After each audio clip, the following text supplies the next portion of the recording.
Hello and welcome to Lantern Lane Stories. Tonight's story is The Huemul, Chile's Gentle Guardian. Before you went to sleep, you looked at the big picture on the wall. Your grandmother showed you something. Do you see this? She asked, pointing.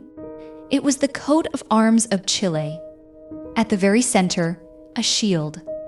All around it, words and colors in gold and blue. Now look closely, your grandmother said. See the two animals on either side?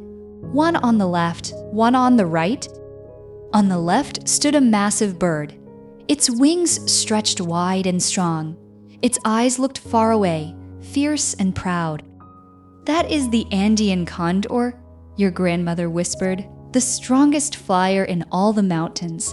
It can see everything from way up high. But you were not looking at the condor. Your eye kept going to the other side of the shield. There stood a small, gentle creature. Not as tall as the condor, not as fierce, but something about it made you want to know more. And that one, you asked? Your grandmother smiled. That is a Huemul, a very special deer, very rare, very loved by Chile. She sat down next to you on the bed. The lamp cast a warm glow.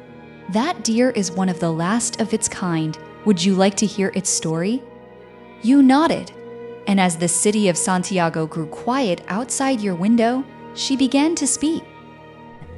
Many, many years ago, your grandmother said, before roads and towns, those mountains were filled with these little deer.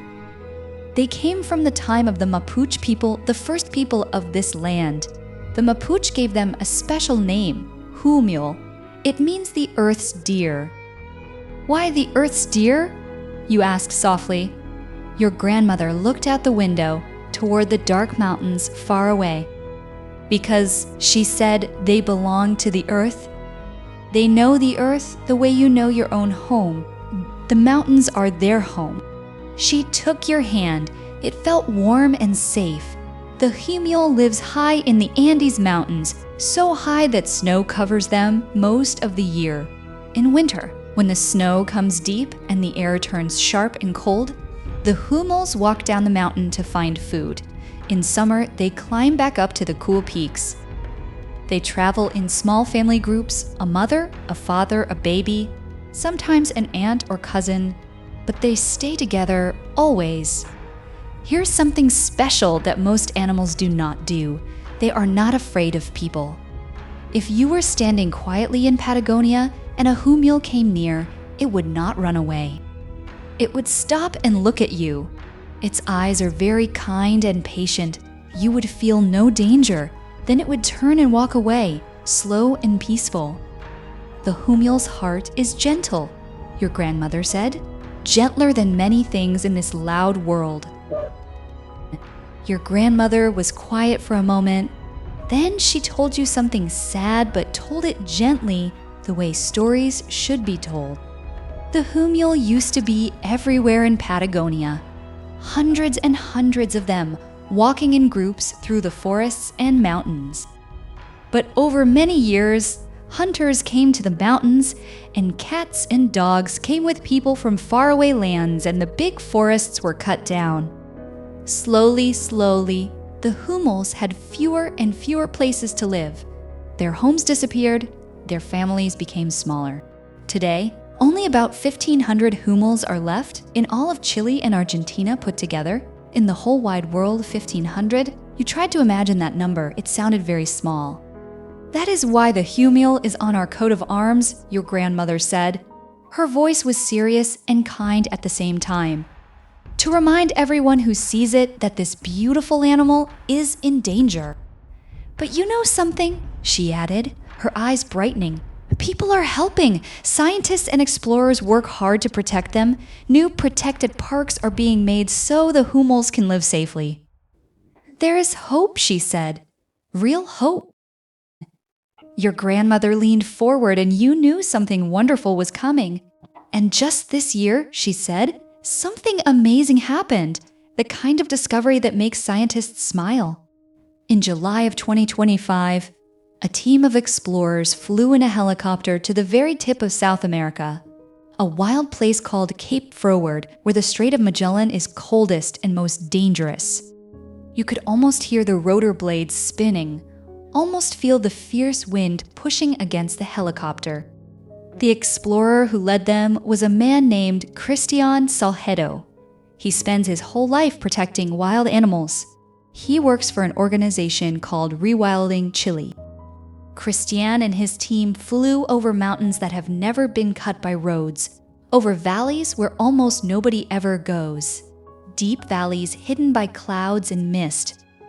And then your grandmother paused for effect. Through the clouds, they saw something that made them all gasp in wonder. You held your breath, waiting. 10 Huemuls, she said, her voice full of joy. 10 of these precious little deer, living wild and free and healthy, walking through the rocks and peat bogs, eating the plants that grow there.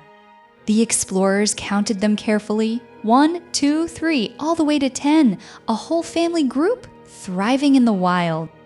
When Christian saw them, he said something that mattered very much. Finding them here gives the Huemul a better chance. This is hope for the whole species. And now your grandmother said that place will be protected forever. The Chilean government promised to make it a national park, a safe place where those 10 Huemuls can live their whole lives. Your grandmother stood up slowly. And now, my dear, I think you should rest. Close your eyes. Dream a little dream of those mountains, she whispered. You lay back on your pillow. The room grew quieter and quieter. The city sounds faded away. Your breathing became slow and steady. And in that border between awake and asleep, you imagined something beautiful. You were in those mountains at Cape Froward. The sun was setting, painting the sky orange and pink and purple, like fire burning down to embers.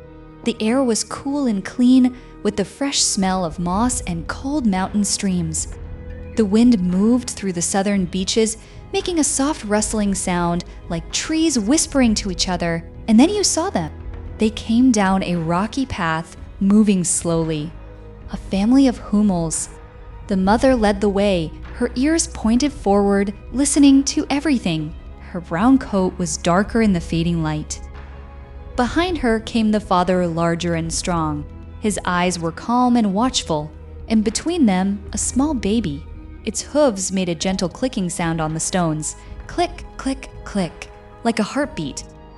They did not see you. Or maybe they did, but they did not care. You were part of their mountain, and they were part of yours.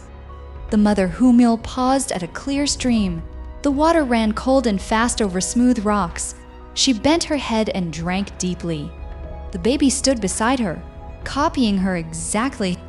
The father stood guard, patient and kind, making sure his family was safe. In that moment, in that golden light, everything was exactly as it should be. The mother looked up and her eyes found you. Dark eyes, kind eyes. For just a moment, she looked at you as if to say, "We are here. We are safe. Thank you for remembering us." Then she turned back to her baby, and slowly, slowly, the 3 of them walked deeper into the mountains, into the shadows, into the quiet peace. Their shapes grew smaller and smaller until the darkness held them gently. And in that moment, as they disappeared, you too began to disappear into sleep. Your eyes grew heavy, your breathing became deeper. The mountains grew quiet, the last color left the sky. The stars came out one by one like little lights being lit in the darkness. And so Santiago also slowly, slowly fell asleep. Good night.